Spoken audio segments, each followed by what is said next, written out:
I clutched the newly unwrapped pregnancy test stick. My hands trembling. 2 lines. A blinding red. Before I could even digest the news, my phone began vibrating like crazy. It was the private detective I had hired. Lao Chin. I opened the video file he had sent. My fingertips going cold. Under the high-definition lens. That sharply chiseled face of Gu Yanqi, I would recognize it even if it were burned to ash. He had an arm around a woman in a burgundy slip dress, walking into the city's most expensive couples hotel in an intimate embrace. The time was 11 o'clock last night. Below the video was a text message from Lao Chin. Miss Su, the target. Gu Yanqi entered the penthouse suite of the Yunqi Hotel at 11 last night and left at 8 this morning. The woman accompanying him was Lin Chu-Chu, a model. Lin Chu-Chu. That name was like a poison-tipped needle, stabbing hard into my temple. I knew her at Gu Y Anqi's company annual gala last month. This woman had been a special guest. She had writhed on stage like a water snake. And the moment she stepped down, she had accidentally spilled red wine all over Gu Yanqi. Back then, Gu Yanqi had frowned, his face full of impatience, and pushed away her H. And as she offered him tissues, so it had all been an act, performed just for me. A violent churning rose in my stomach, and I rushed to the bathroom. Retching over the toilet, all that came up was sour water.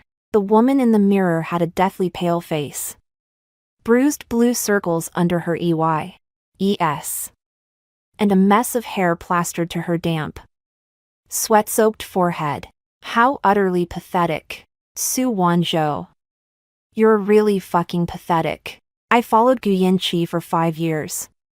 From when he had nothing to his name to when he sat atop a fortune as vast as a mountain of gold. When his startup was at its hardest.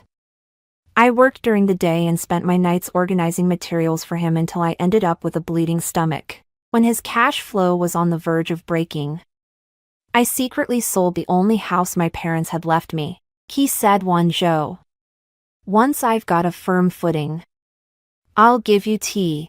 He very best. I believed him. Like a fool, I gave him my whole heart, holding nothing back. And the result? He found his footing and became Mr. Gu, a man who could summon wind and rain at will, and I became his lover. Someone he could never acknowledge in the light of day. A thing he could call when he pleased and cast aside when he was done. Now, I was carrying his child in my belly, yet he as holding another woman in his arms, making passionate love in a lover's hotel. How ironic. My phone rang again. 2 characters flickered on the screen. He. It was him. I stared at those 2 characters as if I were staring at a hissing venomous snake. I swiped to answer. Where are you?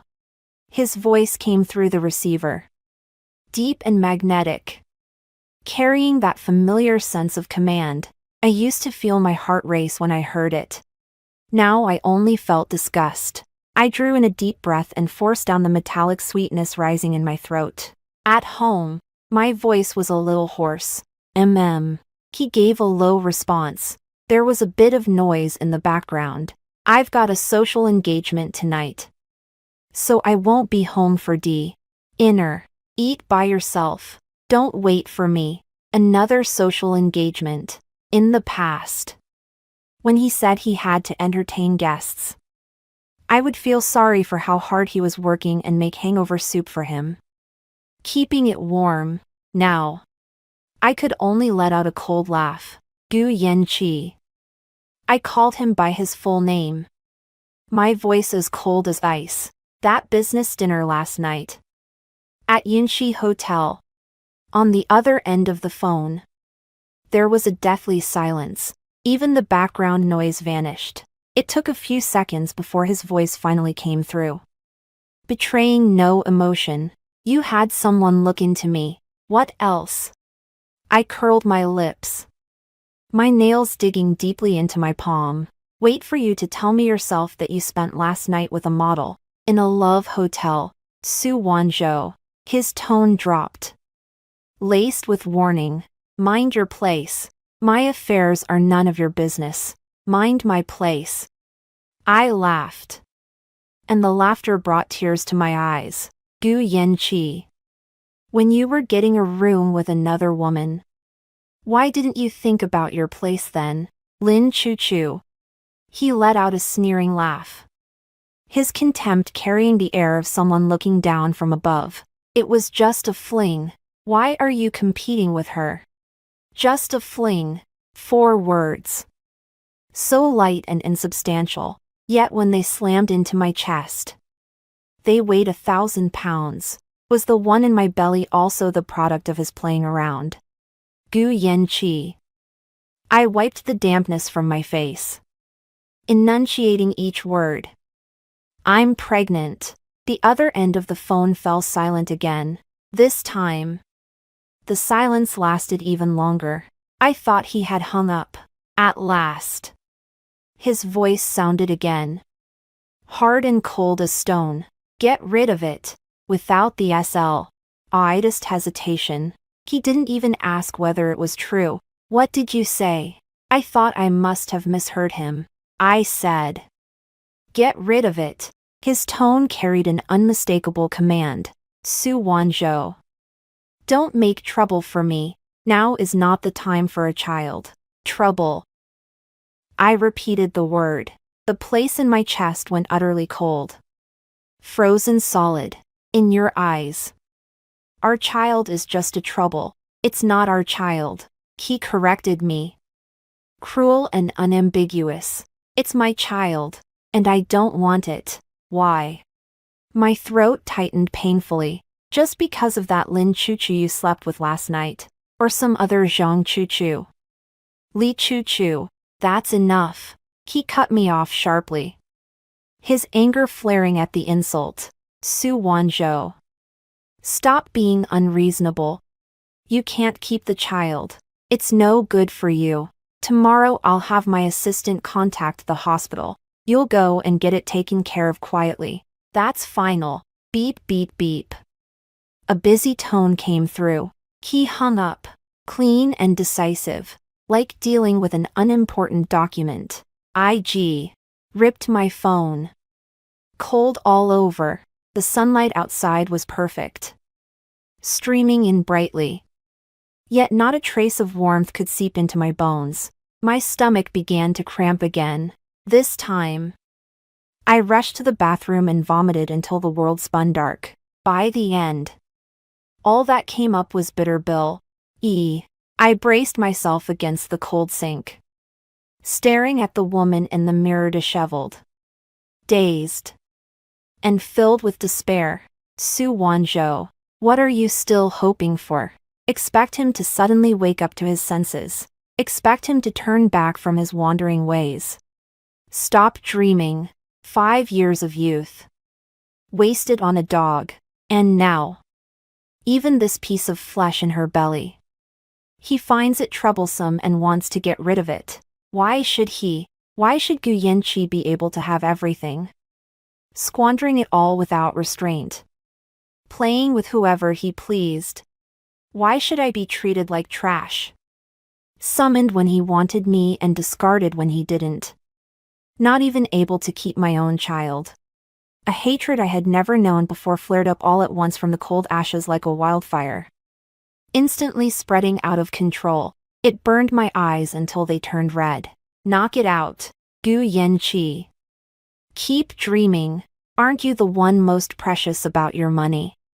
Didn't you build your mountains of gold and silver by relying on those underhanded, shameful tricks?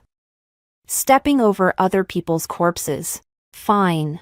You won't let me have peace. Then I'll fucking blow up your vault. Let you taste it too, what it means to have nothing. What it means to feel a pain that pierces straight to the bone. In the days that followed, I was uncommonly quiet. Gu Yanqi probably thought I had resigned myself to fate. He had his assistant, Zhang Ming, contact me once. using a formulaic tone to inform me of the time and place of the surgery, and to tell me to cooperate. I answered calmly. I understand. Chang Ming seemed a little surprised by my compliance. After a pause, he added, Miss Su. President Gu said that after the surgery, you'll be compensated enough for you to live the rest of your life without worrying about food or clothing. Compensation. Buying off a life with money. This was so damn like Gu Yanqi. Thank President Gu for me. I pulled at the corners of my mouth, my voice betraying not the slightest ripple. After hanging up, I turned on the computer. The screen's faint glow reflected my bloodless face. Gu Yanqi. You've probably forgotten. Back WHE. And you were just starting your business. Who was the one who handled those accounts that couldn't see the light of day? Who was the one who helped you move around those funds that needed special handling? Who was the one who set up the backdoor to the highest level access in your company's core financial system? It's me, Su Wanzhou, the Su Wanzhou you once trusted most, and now cast aside like something worthless. Over these 5 years, I haven't only been blindly giving his transaction records lingering in the gray areas, the faint traces of asset transfers and tax evasion, even the evidence of him funneling to certain key figures in order to secure land and projects. I had been cautious all along, like a bird building a nest. Little by little, in a corner unknown to anyone, I gathered dry twigs enough to prove fatal. Only back then, I believed I would never have any use for them. I thought he would be my final home. How naive. Now, these dead branches had become the only fuel with which I could ignite the fire of revenge. I logged into an encrypted email account. Inside lay a long-sealed address book. Found a contact with the codename Q. Q was a master I'd met back when I used to hang around an underground geek forum, an elusive figure who never showed his face.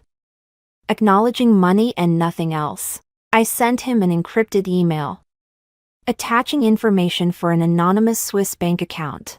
Look into all related transactions involving the Gu Group over the past 5 years, especially the flow of overseas funds. I want the strongest possible chain of evidence. Double the price.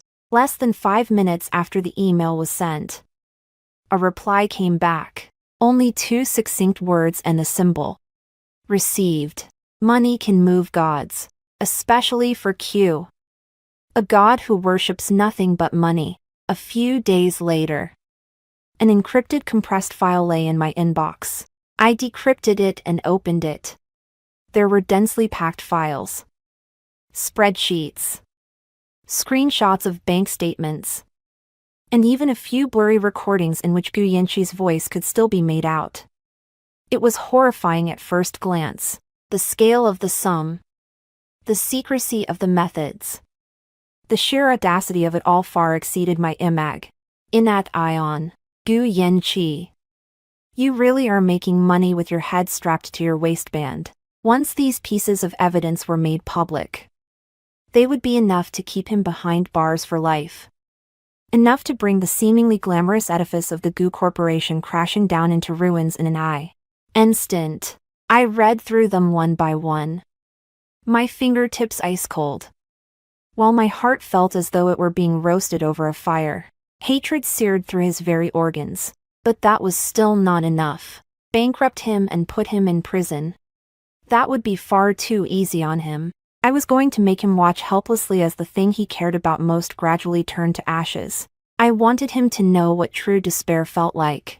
The same despair he had so casually inflicted on me when he told me to get rid of it. The opportunity me soon enough. Gu Yanqi probably came back home for my Sakito soothe me.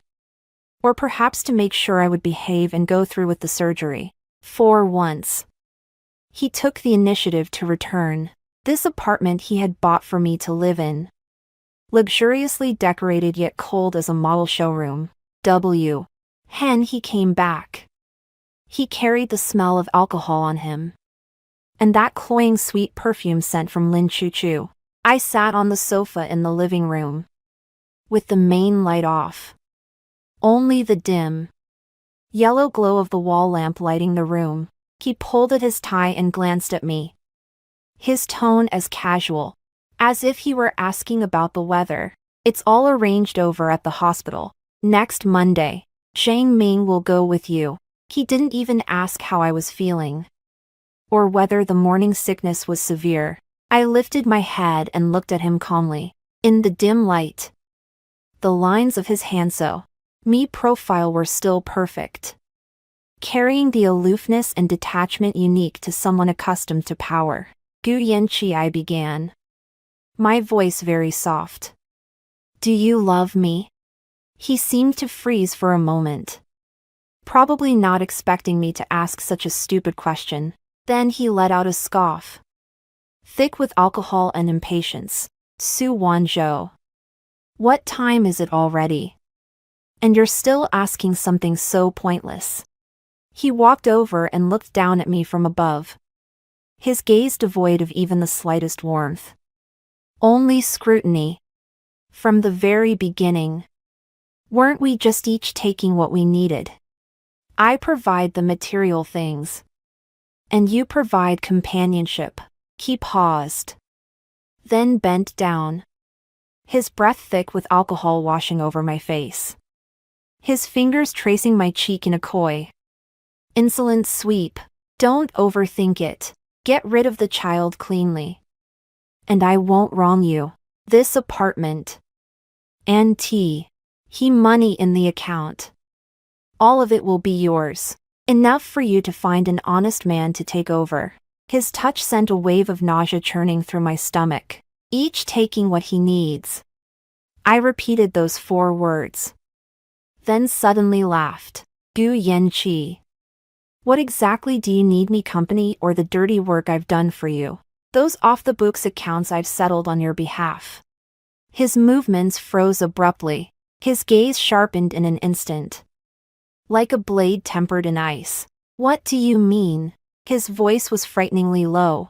Nothing, I said, pushing his hand away and rising to my feet so I could meet his eyes levelly. I just think it's unfair. Unfair.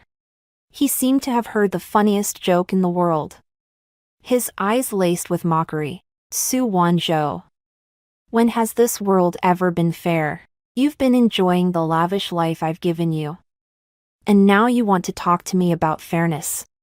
He took a step closer, his presence oppressive. Don't get any ideas you shouldn't have. Be good and get rid of the child. Take the money and stay in your place. Otherwise, he didn't finish, but the threat in his voice was thick enough to choke on. Otherwise what? I met his gaze, not yielding an inch. My heart was pounding wildly in my chest, my palms soaked with cold sweat. Yet my voice remained unnervingly steady. Throw me out on the street, or make me disappear without a trace, just like you dealt with that child. Gu Yanqi's gaze turned utterly cold, like he was looking at a stranger, or rather, like he was looking at an obstacle that didn't know its place. Su Wanzhou. He called my full name, each word wrapped in frost. Don't test my patience. My tolerance has its limits. Is that so?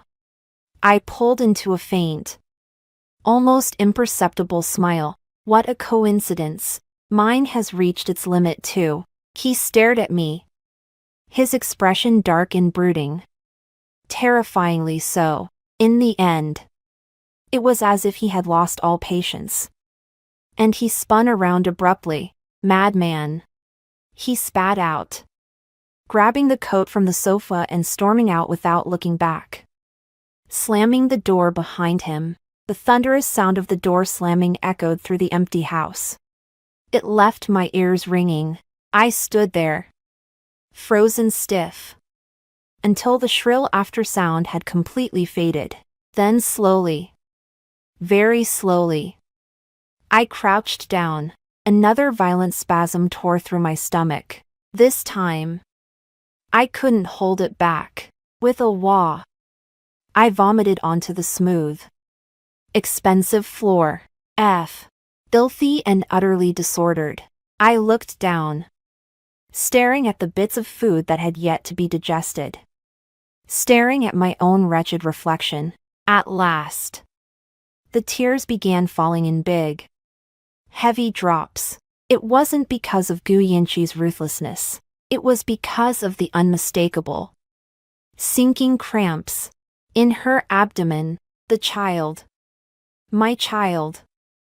I reached for my lower abdomen with trembling hands. There had been a faint heartbeat. Now, there was only a searing cold and a deathly silence of pain. Blood. Bright red blood. Tracing a winding path down the inside of my thigh. Soaking through my light-colored lounge pants. Like a hideous venomous snake. Coiling its way upward. A suffocating panic seized me in an instant. No, don't. I struggled to get up. To make a call. To call for help. But the searing pain, like an invisible hand, clamped down mercilessly on my internal organs and yanked them hard downward. My vision went dark in waves. The world spun wildly. In the last second before I lost consciousness, I seemed to hear the doorbell sharp and urgent. Who was it? It no longer mattered. It was all over. Completely over. When I opened my eyes again, I was met with the blinding white that was unique to hospitals. The cold smell of disinfectant filled my nose, and 4 was hooked up to my arm. The icy fluid seeping slowly into my veins. I blinked. My consciousness still somewhat muddled. You're awake. A gentle female voice sounded beside me. I turned my head slightly. It was a female doctor in a white coat. Around 40 years old.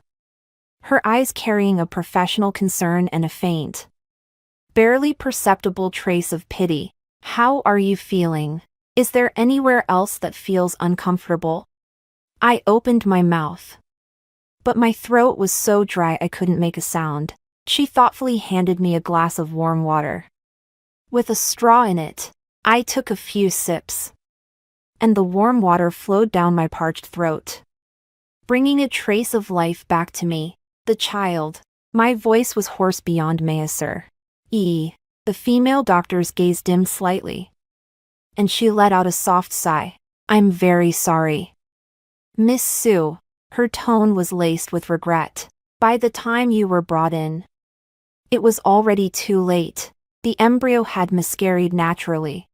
We performed a uterine evacuation procedure for you, and the operation went very smoothly. You need to rest well. Though she had long suspected as much, hearing the verdict with her own ears, her heart still felt as if it were being seized hard by a cold hand. A sudden, violent spasm. It was empty. There. It was completely empty. I stared blankly at the deathly pale ceiling. Without crying. It seemed the tears had already run dry that night. The doctor went over a few more precautions, telling me to rest well and stay under observation for 2 days. After she left, I was the only one left in the ward. A silence like death. I stared at the drip tube as the liquid fell, drop by drop, slowly descending, like time, like life, slipping away beyond all hope of return. No one knew how long had passed. The door to the hospital room was gently pushed open. I thought T was the nurse, turning his head to look over. It was Gu Yanqi. He stood at the doorway, his figure as upright as ever, dressed in an expensive tailored suit, his hair impeccably in place, yet his expression was the worst I had ever seen. Brooding taut. His eyes were ringed with red veins. In a few strides he came to the side of my bed, his gaze sharp as a knife, fixed fiercely on my face. What's going on? He asked in a low voice, carrying a suppressed fury like a storm on the verge of breaking. Zhang Ming said you never went to the hospital you'd booked. How did you end up coming to this hospital to have an abortion on your own? Su Wanzhou. What are you up to now? Up to what? I looked at his face flushed with rage. At the undisguised suspicion and brutality in his eyes. Suddenly, I felt it was absurd beyond measure. And laughably so. So in his heart. Even my miscarriage was just another scheme. Just another act of playing tricks. That numb place in my chest was tabbed hard once more. I tugged at the corner of my mouth, trying to smile. But all it did was stir a patch of dead silence in my muscles. President Gu sure gets as fast. My voice was flat and without a ripple. What? Worried I didn't bleed enough and left you a mess to deal with. You. Gu Yanqi was choked into a livid silence by me. His face turning dark green. The veins at his temples throbbing. He suddenly bent down and seized my wrist. His grip so fierce it felt as though he meant to crush my bones. Su Wanzhou. He ground out through clenched teeth. Each word forced through the gap between them. Don't talk to me in that sneering, insinuating way. Say it. Did you do it on purpose? Trying to use this to blackmail me? A searing pain shot through my wrist. The needle was yanked. And a sharp sting flared across the back of my hand. But what was this little bit of pain compared to the desolation in my heart? I looked at those eyes of his, filled with anger and suspicion. Once, I found those eyes deep and mesmerizing. Now, all I see is a filthy swamp. Blackmail me, I repeated softly. My voice as light as a sigh. Gu Yanqi. Do you deserve it? His pupils suddenly contracted.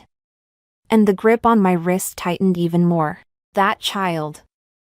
I met his murderous gaze and enunciated each word with crystal clarity. Was killed by your own hands. What did you say? His eyes turned cold and sharp. I said. I forced out every word. Clear and heavy. As though reciting the cruelest of curses. It was you, Gu Yanqi. It was you that night. With your vile words. With your filthy hands touching me. It was you who said it was a burden. It was you who told me to get rid of it. It was you who said it was unworthy of living in this world. My voice rose uncontrollably. Rough with a choked sob. And surging with overwhelming hatred. It hurt it.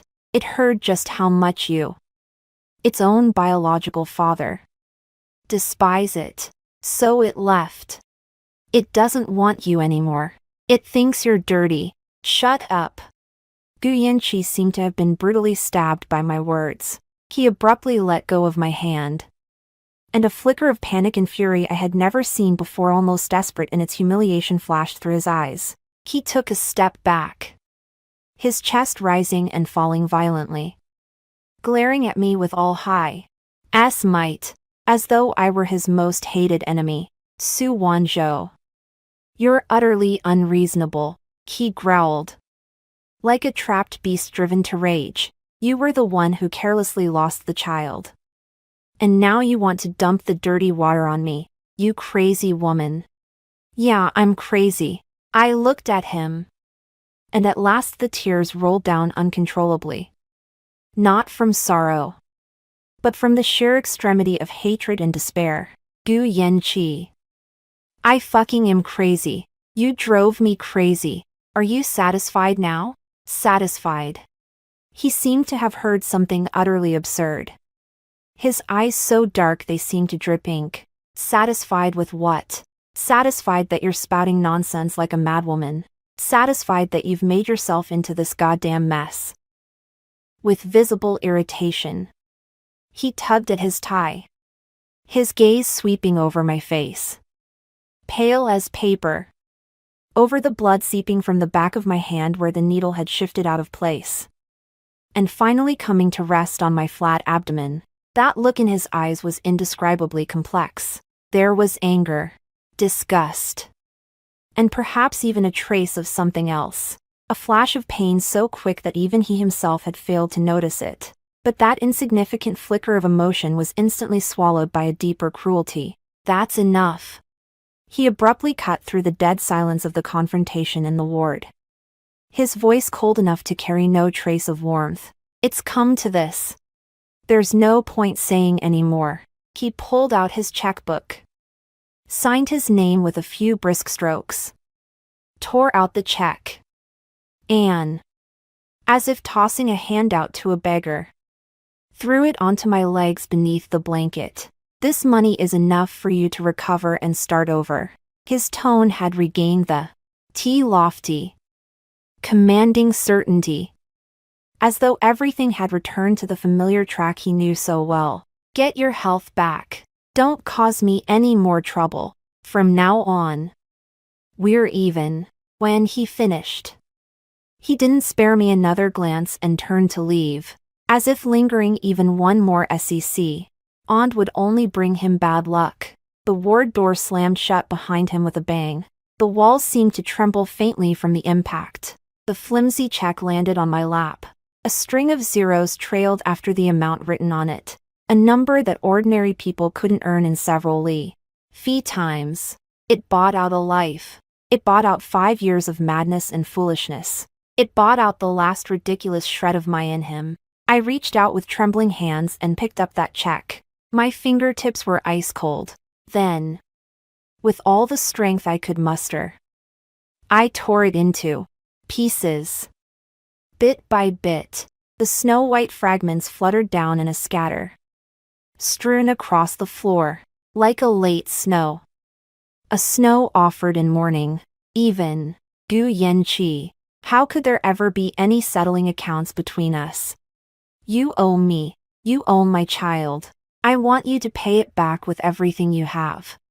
He had been under observation in the hospital for 2 days. The pain in my body gradually ebbed, but the huge hole in my chest kept letting in gusts of cold wind. Gu Yanqi never appeared again. Zhang Ming came once, bringing some expensive tonics and formally conveying Gu Yanqi's meaning. Part on good terms, and never contact each other again. I accepted the tonics calmly. I calmly completed the discharge procedures. I calmly returned to that cold apartment, like a robot programmed to follow instructions. Only I knew that beneath the surface of calm, the venom of vengeance was boiling and burning through every inch of my blood. Progress on Q's side was swift. Encrypted files kept streaming in, one after another. Gu Yanqi's business empire was far larger than I had imagined, and also more precariously on the brink of collapse. His ambitions were too great, and his steps had been too hasty. In order to expand rapidly, too many desperate and reckless means were used: illegal fundraising, insider trading, money laundering, bribing key figures to secure highly profitable projects. Every single charge was backed by solid evidence. In particular, his core vault, those offshore companies and shell companies used to transfer massive profits in, carry out complex capital maneuvers, had been stripped bare by Q. The flow of funds inside was shocking to the eye. These were ironclad pieces of evidence, more than enough to nail him down for good. But simply reporting him and sending him to prison, not enough. That's too easy on him. I'm going to make him watch with his own eyes as the money empire he was most proud of crumbles to pieces before him. I'm going to let him feel what true despair really is. The same despair he gave me when he strangled my child with his own hands. A crazier, more thorough revenge plan was gradually taking shape in my mind. Gu Yanqi, don't you treasure your vault the most? Fine. Then I'll blow it up. Not with explosives. With a harsher, yet entirely legal method, cutting off the fuel at its source. I was going to drag all those shadowy pools of money he kept hidden from the light into the open. Let the greedy vultures swarm in and tear it apart until nothing was left. A week after I was discharged from the hospital, I took the initiative and contacted Gu Yanqi. It was a new, anonymous number. The call connected, and his end was noisy, as if he were at some high-end cocktail party. Who is this? His voice carried the annoyance of being interrupted. It's me, Su Wanzhou. My voice was calm, Without a ripple, there was a few seconds of silence on the other end of the line. Then Gu Yanqi's voice turned cold, carrying undisguised distance and warning. I told you not to contact me. Gain. Is the money not enough? It's not about money. I cut him off, softening my tone, even letting a trace of barely perceptible fragility and exhaustion creep in. Achi, I've been discharged from the hospital. The doctor said I haven't been recovering very well, and I need proper rest. I'm all alone here, and I'm scared. I deliberately paused, allowing just the right hint of a choking sob to surface. What happened before I lost control of my emotions and said a lot of terrible things? I'm sorry. I apologized in a low, deferential voice. The child is gone. I know you're hurting too. From the other end of the phone, there was only the faintly heavy sound of his breathing. He was listening. Achi. I softened my voice, carrying a careful, tentative plea. Can we see each other one last time? Just as a proper goodbye. There are some things I want to say to you in person after that. I promise I won't bother you again. I cast out the bite, a chance for a proper goodbye. A chance to be completely rid of this trouble of mine. From my understanding of Gu Yanqi, arrogance and a desire to control ran deep in his bow-ness, along with the merchant's habit of weighing gain against loss. In his eyes, I was already a pitiable wretch who had lost her child, had nothing left, and still harbored delusional hopes for him, a manageable nuisance, one that could be neatly dealt with for the last time. He would use one brief, condescending meeting in exchange for permanent peace and quiet. As expected, after a brief silence, he spoke. His tone remained cold, but the impatience in it seemed to have faded a little. At 3 o'clock tomorrow afternoon, the Blue Mountain Cafe downstairs. The company. I'll give you half an hour. It was settled. Okay. I answered obediently. Thank you, Achi. The call ended. All the feigned fragility and sorrow on his face vanished in an instant. All that remained was cold calculation. Gu Yanqi. Is your treasury ready to welcome the end of days? The next afternoon, at 2:55, I stepped into the Blue Mountain Cafe right on time. The setting here was quiet and secluded, with excellent privacy. It was a place where Gu Yanqi occasionally met people who couldn't conveniently show up at the company. He hadn't arrived yet. I chose a booth tucked in the corner, half screened by greenery, and sat down, ordered a glass of warm water. Her fingers absent-mindedly rubbed against the warm surface of the cup. Her heartbeat thundered in her chest. Not nervousness. It was excitement. A destructive excitement. As if he were about to ignite the fuse himself. 2:59. The wind chime at the cafe door gave off a crisp ring. Gu Yanqi's tall figure appeared in the doorway. He was dressed in a perfectly tailored dark gray suit, which accentuated his broad shoulders and long legs. His presence powerful and imposing. His sharp gaze swept the room before quickly locking onto my position. He walked over and sat down opposite me. The waiter immediately stepped forward. A cup of Americano.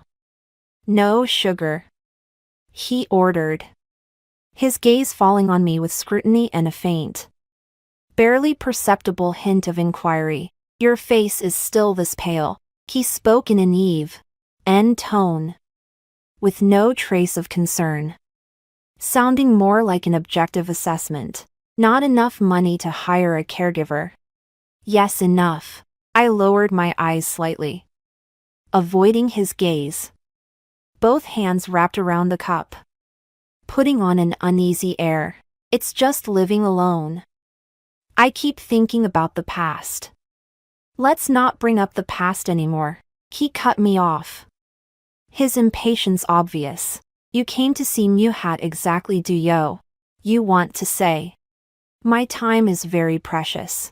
The waiter brought him his Americano. He lifted the cup and took a sip.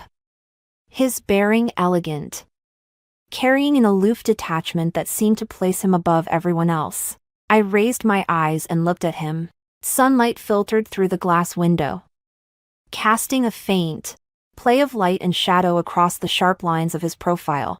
Still as handsome as ever. Still so dazzling, like a cold idol built from golden lies. "Achie," I said softly, my voice carrying just the right amount of tremor and longing. "Are we really impossible now?"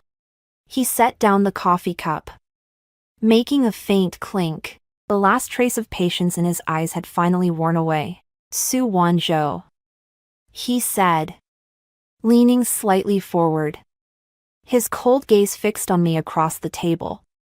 "I thought you were a smart woman. Don't make me say this a second time we re-over. Completely over. Take the money. Live the life you should be living.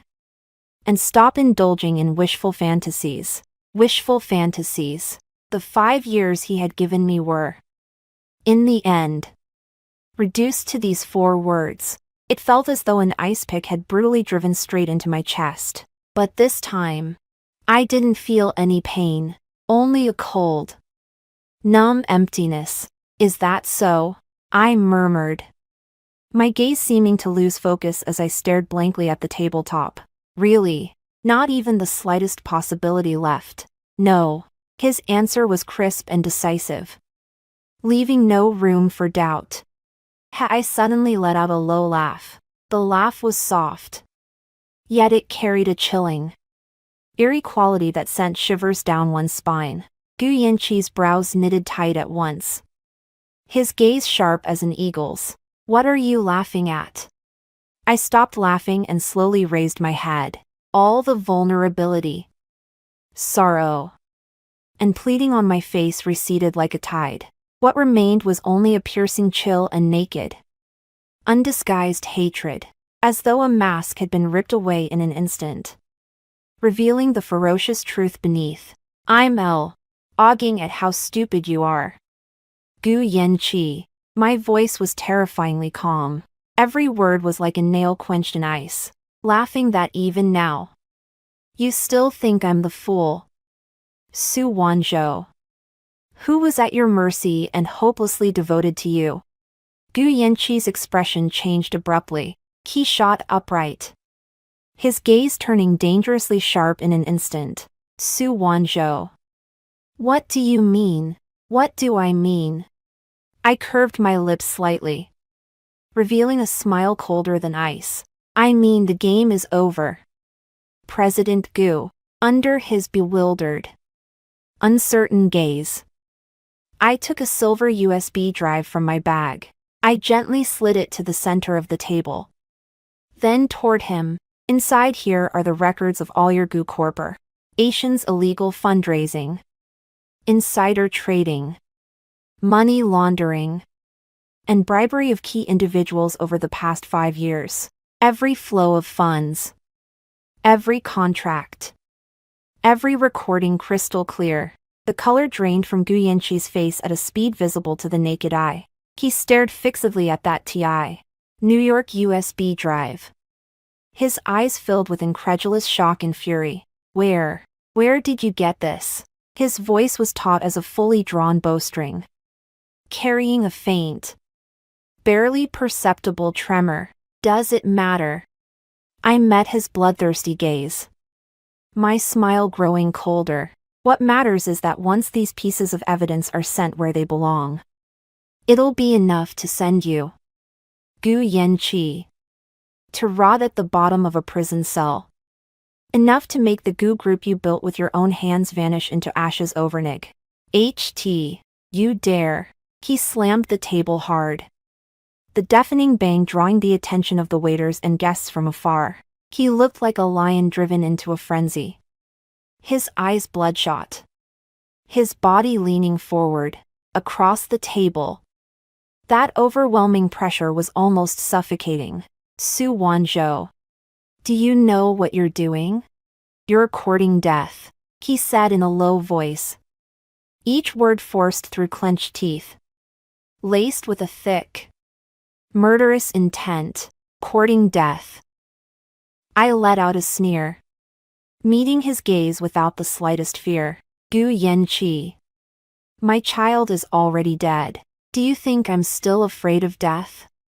At the mention of the child, his pupils contracted sharply, and a fleeting, deeply complicated emotion crossed his face. But it was quickly swallowed by an even deeper surge of fury. What exactly do you want? He growled, like a trapped beast driven to the edge of a cliff. What do I want? I leaned forward slightly, drawing close to him, and said, word by word, in a voice only the two of us could hear, each syllable clear and sharp. I want you, Gu Yanqi, to watch, with your own eyes, your vault blown sky high. I want you to kneel in the ruins of those filthy mountains of gold and silver you've built, and taste what it means to have nothing at all, what it means to be in pain so deep it pierces the soul. My voice was not loud, yet it carried a kind of crazed, allure-nothing determination, as though I were prepared to burn jade and stone alike to ashes. Gu Yanqi stared at me fixedly, his expression shifting unpredictably: shock, fury, killing intent, and a trace of disbelief tinged with wariness.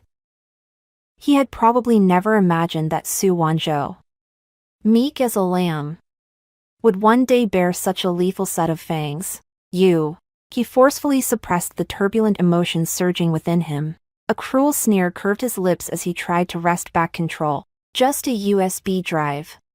Su Wanzhou. You think something like that is enough to bring me down? You're far too naive. If I, Gu Yanqi, have made it to where I am today, do you think I'm made of paper? I certainly know you're not made of paper. I withdrew my body calmly, leaned back into my chair, and looked at him with unhurried composure. So what I've prepared isn't just this. Under his suddenly constricted gaze, I took out my phone at a leisurely pace, unlocked it, and opened an encrypted email interface. On the screen, there was unmistakably a scheduled email waiting to be sent. The recipient list was densely packed, all of it comprised of the official email addresses of the country's top financial media outlets and regulatory agencies. The subject line of the email was laid bare, brazen and unambiguous. Evidence of massive financial crimes and bribery committed by Gu's group chairman Gu Yanqi, detailed materials attached. The send time was glaringly 10 minutes from now. See that, Mr. Gu? I shook my phone, the glow from the screen reflecting in my cold, smiling eyes. 10 minutes. Only 10 minutes. In 10 minutes, all your filthy underpants will be stripped clean and hung across the front page headlines of every financial news outlet. Your vault. Heh. There's no need for me to blow it up. Those retail investors you bled dry, the competitors whose projects you stole, the so-called key figures you fed well and who might turn around and bite you at any moment. They'll be like sharks catching the scent of blood, swarming in together and tearing your vault to pieces. Gu Yanqi's face turned deathly pale, completely white as paper. He stared fixedly at my phone screen, then suddenly lifted his head to look at me. And for the first time, a clear, overwhelming terror appeared in his eyes. It was the kind of fear that came with a collapsing edifice, with the end of the world descending. Everything he had depended on for survival, everything he took pride in, would be completely brought down in 10 minutes. Are you crazy, Su Wanzhou? You're fucking insane. He growled in a panic, completely losing his usual composure and self-control. Reaching out to snatch my phone, I had been on guard all along and quickly pulled my hand back, staring at him coldly. Go ahead and snatch it, I said with a sneer. What use is taking one phone? I've got backups. When the time comes, it'll send automatically. You can't stop it. What do you want? Exactly.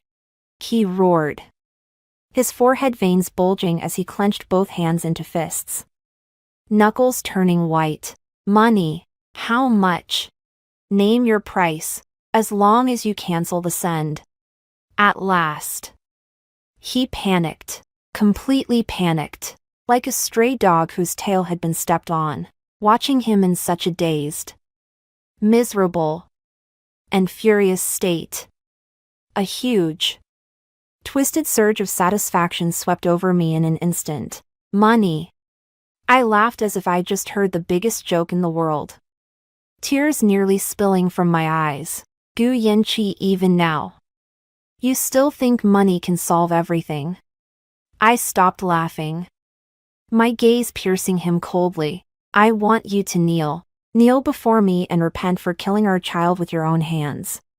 My voice was not loud, yet it struck Gu Yanqi like a bolt of thunder, crashing down hard upon his head. His entire body went rigid, all the color drained from his face, leaving behind nothing but a deathly, ashen pallor. His pupils contracted violently, a tempest churning within them, shock, humiliation, fury, and a trace of an indescribable pain. What did you say? His voice was as dry as sandpaper, trembling with disbelief. I said. I repeated word by word, each syllable crystal clear, each one like a poisoned ice spike viciously driven at him. Kneel. Repent for the child you killed with your own hands. Soft background music flowed through the cafe, but the air between me and Gu Yanqi had congealed into a dead silence before a storm, so heavy it seemed ready to crush a person's spine. His eyes, those eyes that had once made me drown in them, but were now bloodshot, were fixed on my face with unwavering intensity. Inside burned hellish flames, humiliation, rage, and a murderous intent that wanted nothing more than to tear me to pieces. Su Wanzhou. He ground out through clenched teeth, each word squeezed from between his teeth as if laced with the taste of blood. You're dreaming. Who was he? Gu Yanqi. He was the lofty Mr. Gu, a man who could summon clouds with one turn of his hand and disperse rain with the other. Make him kneel, and kneel before a woman he had cast aside like refuse. That was even more unbearable than killing him. Is that so? I paid no heed to his fury, even curving my lips slightly into a smile that was almost cruel. My fingertips lightly brushed across the phone screen. The screen lit up. The interface for the scheduled email, cold and unfeeling, displayed the countdown. 05:47. The bright red numbers, like the second hand of a death countdown, struck at one's nerves with each passing tick. Then let's go to hell together. Mr. Gu. My voice was light and airy, yet it carried a kind of allure-nothing resolve, the determination to burn both jade and stone alike. I've got nothing to lose, while you've got everything to fear. Dragging you, all dressed up in gold and silver, down with me as a burial companion, that's worth it. Gu Yanqi's breathing hitched hard. He stared fixedly at the flashing red numbers, then abruptly looked back at me. His gaze olently conflicted. Humiliation, destruction, the two extremes of choice, like two towering mountains, bore down on him with crushing force. I could clearly see the veins on his temples jumping wildly, see his clenched fists trembling faintly from the strain, see his chest rising and falling violently beneath his expensive suit. Time was slipping away, second by second. 04:15, 03:58. Every second felt like it was slicing through his nerves. Inside the cafe, distant patrons chatted in low voices, and a waiter passed quietly by with a tray in hand. This corner, however, was like a Shura field cut off from the rest of the world. At last, when the countdown jumped to 02:30, Gu Yanqi's top body seemed like a camel finally crushed by the last straw. A violent shudder. He squeezed his eyes shut. When he opened them again, something in those eyes that had once held the stars and the sea, but now contained only boundless darkness, had completely shattered. Humiliation. Unwillingness. Fury. In the end, it all turned into a dead, ashen desolation, under my icy gaze. His tall figure. Bit by bit, little by little, he seemed to shrink, a knee, hitting the cold marble floor with a heavy thud, as though the bones themselves could no longer bear the rain. It touched the icy marble floor. He knelt down. He knelt before me, before Su Wanzhou, the very one he had once trampled into the dust. Her head bowed deeply, like a swan with its neck snapped. I'm sore. Why? 3 words dry, hoarse, and shattered beyond repair. It was as all the strength in his body had been spent, forced out from the deepest part of his throat, carrying a devastating weight. It crashed into the silent air, and it crashed into my heart as well. There was no ecstatic joy as I had imagined, no exhilaration from finally avenging a great enmity, only a vast cold, suffocating emptiness. I looked at the man kneeling before me, the man I once loved to the very marrow of my bones, and hated to the very marrow of my bones. He kept his head bowed, and I couldn't make out his expression. All I could see was his shoulders trembling, faintly, and the unyielding creases he had himself clenched into that expensive soot creases that could not be smoothed away, like a magnificent ruin that had suddenly collapsed. Is this what I want? To crush all his pride and dignity in the most extreme way possible. To make him kneel in repentance like a sinner. Yes, this is what I want. I want him to hurt. I want him to hurt like I do. I want him to pay the most agonizing price for everything he has done. The countdown was still ticking. 00:45. 00:44. I picked up my phone expressionlessly. My fingertips hovered over the cancel send button. Gu Yanqi was still kneeling, his body rigid as a stone statue, as though awaiting the final judgment.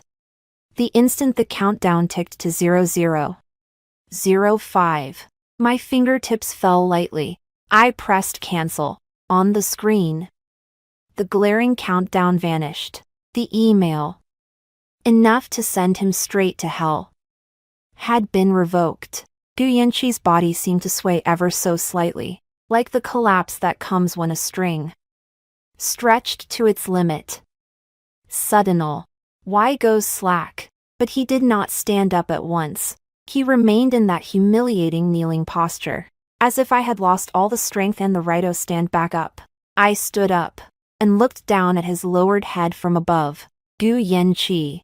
My voice was so calm it held not a trace of disturbance. Remember today. Remember the way you knelt here. Remember this pain. Because from today onward, every minute and every second you possess will be lived in the shadow of this pain. Your vault. I let out a cold laugh, my voice like an ice pick scraping across glass. Just wait for tomorrow's headlines. It'll blow up beautifully. With that, I didn't spare him another glance. I picked up the USB drive on the table and turned around. High heels clicked against the polished marble floor, the sound crisp and fading farther and farther away, like a tolling death knell. Behind her, there was a silence as still as death, and that figure kneeling on the cold ground, as if abandoned by the entire world. Stepping out of the cafe, the afternoon sunlight was glaringly harsh.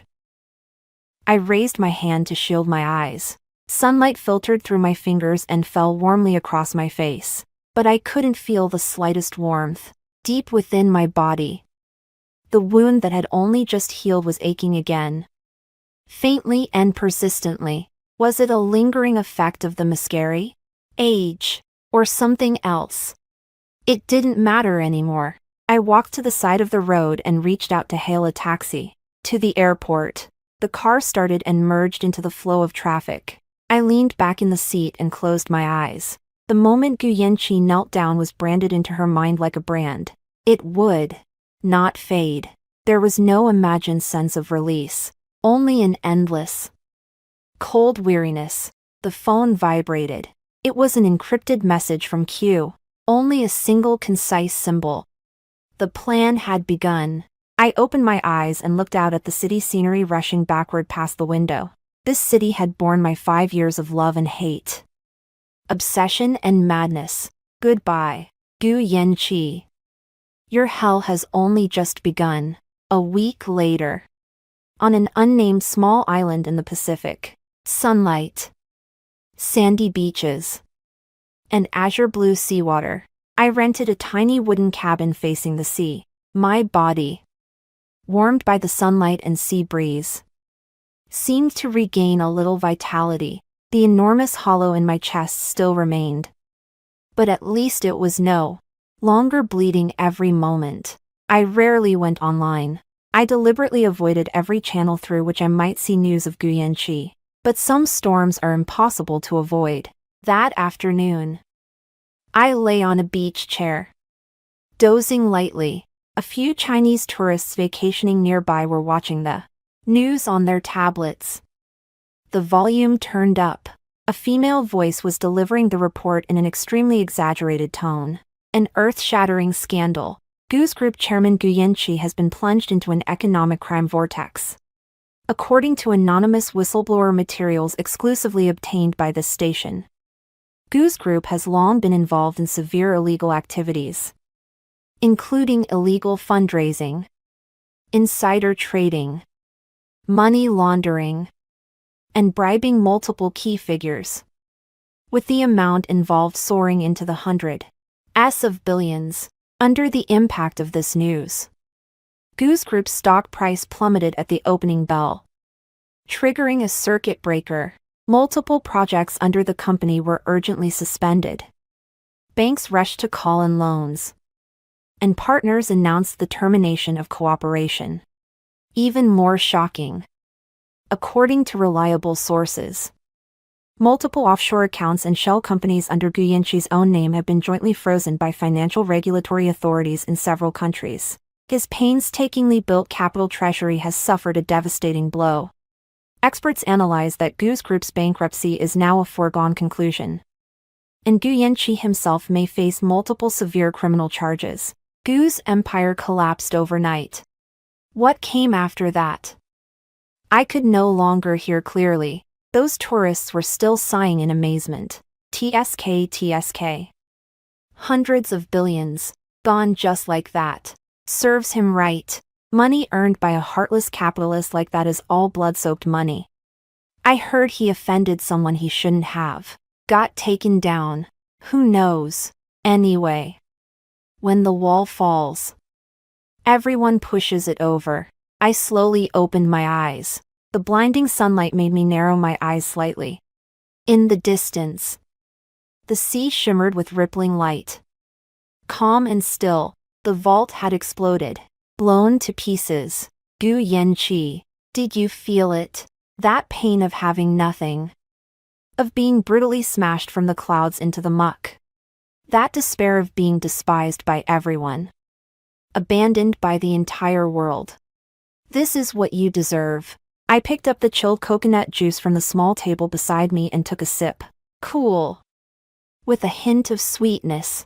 It slid down my throat. My phone began vibrating on the beach towel beside me. It was an unfamiliar domestic number. I stared at it for a few seconds. I answered. No one spoke. On the other end of the line, there was a long silence. Only heavy, stifled breathing could be heard. A very long time passed. Then, with great effort, a voice so hoarse it was almost unrecognizable as human finally sounded. Every word seemed to be gouged out by force from a shattered throat. Su Wanzhou. My vault. You blew it up. Well done. Good. Very good. That voice was filled with utter exhaustion. A despair that had seeped into the very marrow. And a kind of hollow silence left after being utterly crushed. I held the phone. The sea breeze brushed through my hair. In the distance, seagulls skimmed over the sea, crying out in freedom. I listened calmly to the other end of the phone. To the gasping breaths of the man who had once been so arrogant and untouchable, now sounding like a trapped beast on the brink of death. Then I said softly and clearly, Gu Yen Qi. This is what they call pregnancy, coercion, palace coup.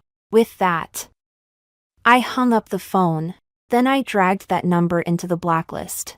I casually tossed my phone onto the beach towel. I stood up and, barefoot, walked toward the azure, crystal clear sea. The waves roll, ed in gently, kissing my ankles, cool, yet carrying the pulse of life. I drew in a deep breath. The salty, free sea breeze flooded my chest. The hollow emptiness in my belly seemed to be gently filled, just a little, by this vast, boundless sea and sky. The sunlight was blinding. I raised my hand to shield myself. Through the gaps between my fingers, a boundless golden radiance spilled down, the light of rebirth.